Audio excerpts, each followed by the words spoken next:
Okay, time for another book. This time we're going to read Little Toot. It's about a tugboat by Hardy Gramotke. At the foot of an old wharf lives the cutest, silliest little tugboat you ever saw. A very handsome tugboat with a brand new candy stick smokestack. See? His name is Little Toot, and his name came by through no fault of his own. Blow hard as he would, the only sound that came out of his whistle was a gay, small toot toot toot.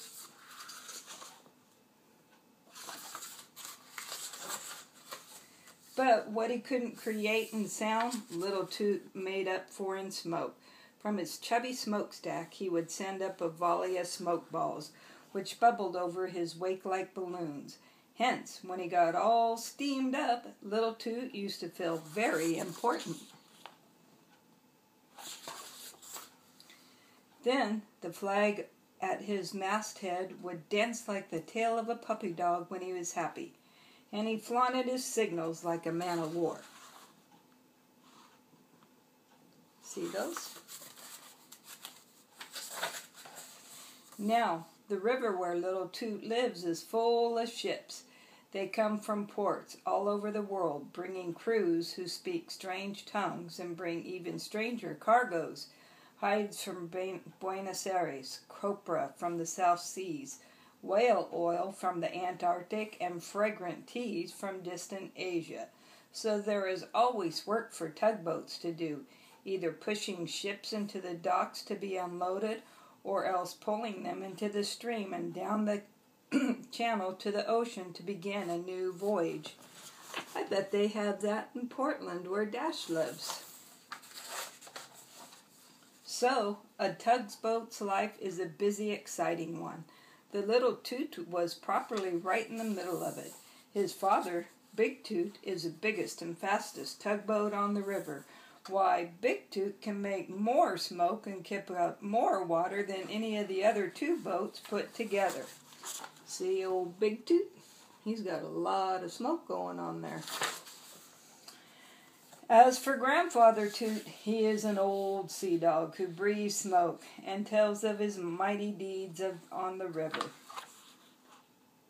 There's old Grandpa. You'd think that Little Toot, belonging to such an important family, would have his mind on work. But no, Little Toot hated work. He saw no sense in pulling ships 50 times bigger than himself all the way down to the ocean.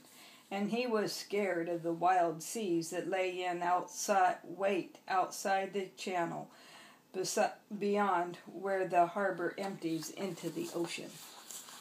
I gotta get more comfy here. There we go.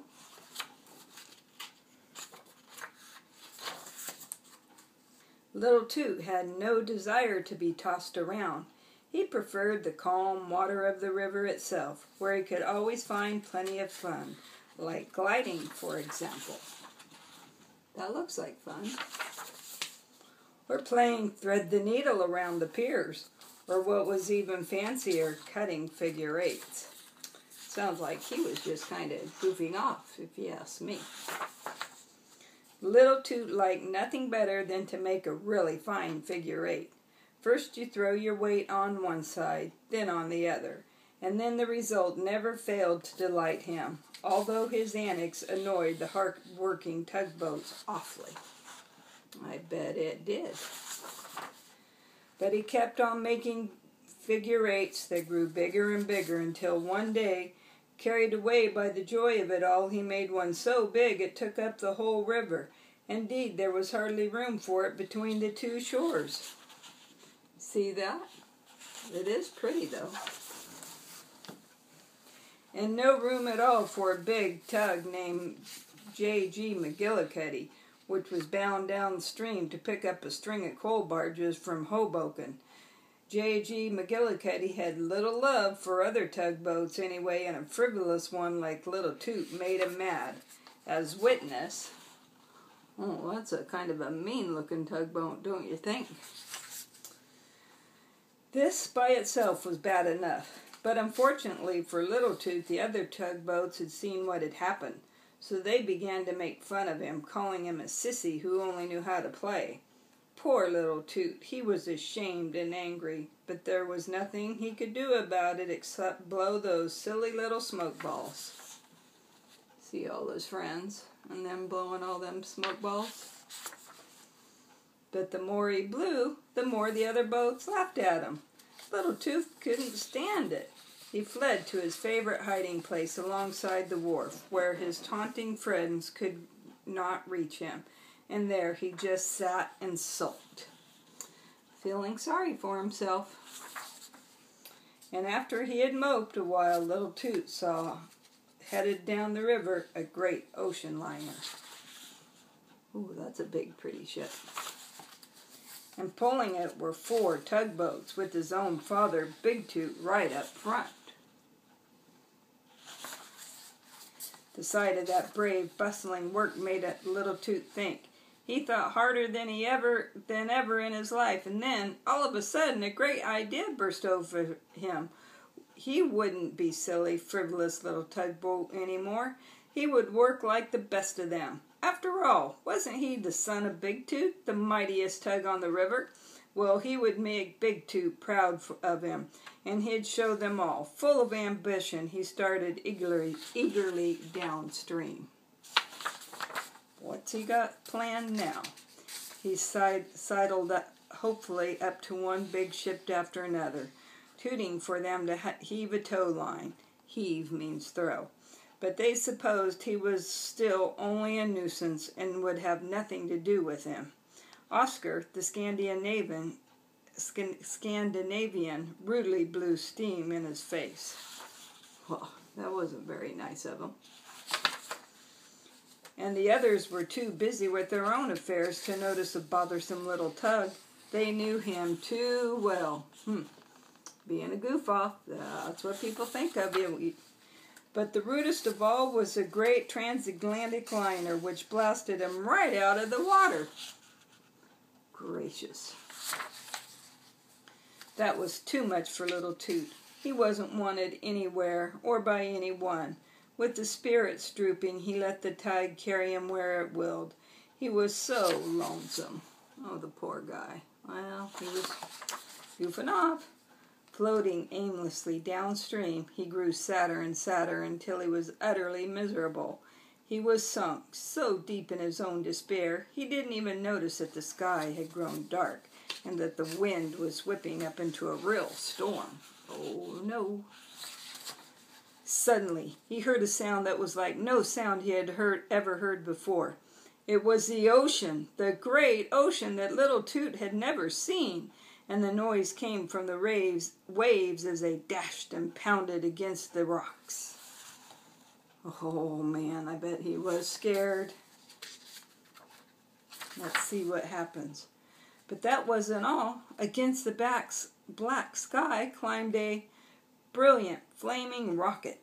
When Little Toot looked hard, he saw jammed between 2 huge rocks an ocean liner which his father had towed many times up and down the river. Oh no, somebody is stuck. It was truly a terrible thing to see. Little Toot went wild with excitement. He began puffing those silly balls of smoke out of his smokestack. Look at all them. And as he did, a wonderful thought struck him. Why, those small smoke balls could probably be seen way up the river where his father and grandfather were. So he puffed a signal, thus, SOS. Way up the river they saw it. Of course they had no idea who was making the signals, but they knew it meant come quickly. So they all dropped where they were doing to race to the rescue. Look at all those boats. Out from the many wharves steamed a great fleet. Big boats, little boats, fat ones, and skinny ones. There they're all going toward the ocean. With Big Toot himself right in the lead like an admiral at the head of his fleet. Just in time, too, because Little Toot, still puffing out his SOS so hard, was hard to it to stay afloat. Yeah, see his dad? And then there's old Little Toot. One wave spun him around till he was dizzy, and another tossed him up so high he was glad when a spiral-shaped wave came along for him to glide down on. Whoa, that's one big wave. Before he could spit the salt water out of his smokestack, still another wave came along and tossed him up again, and it looked as though he'd never get down. Oh no, I bet he's scared now. Oh, this was pretty awful for a tugboat that was used to the smooth water of the river.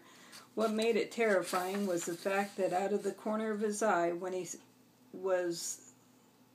was thus hung on a wave, Little Toot saw that the fleet wasn't able to make headway against such fierce seas. Oh no, do you think he may be stuck? Even Grandfather Toot was bellowing. He had never seen such a storm. Little Toot was scared green. Oh no, look, he's stuck on a giant wave. And there's Grandfather. Something had to be done. But all that Little Toot had ever learned to do was blow those silly smoke balls. Where he was, the channel was like a narrow bottleneck with the whole ocean trying to pour in at once. That's why the fleet couldn't make any headway. The force of the seas simply swept them back. See that, how it looks, and them getting pushed back? Indeed, they were on the verge of giving up entirely, when suddenly, above the storm, they heard a gay, familiar toot. Look, here he comes. It was Little Toot, not wasting his strength butting the waves as they had done, but bouncing from crest to crest like a rubber ball. The pounding hurt like everything, but Little Toot kept right on going. And when Big Toot looked out to sea and saw through his binoculars, he saw the crew on the great vessel throw a line to Little Toot. There, look at that. He's looking through the binoculars. It was a wonderful thing to see. When the line was made fast, Little Toot waited for a long moment. And then a huge wave swept under the liner, lifting it clear of the rocks. He pulled with all his might. The liner came free! Yay! The people on board began to cheer, and the whole tugboat fleet insisted upon Little Toot's escorting the great boat back into the harbor. Look at that. Now they're all proud of him. Little Toot was a hero, and the Grandfather Toot blasted the news all over the river. Look how proud he is of him.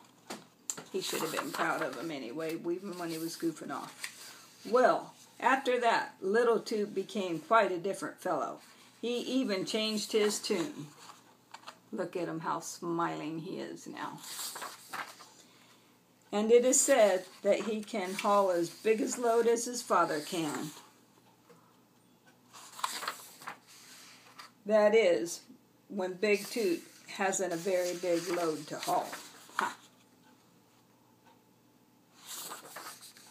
The end. That was a nice story. Hope you enjoyed it. Till next time, bye-bye. Love you. Bye-bye.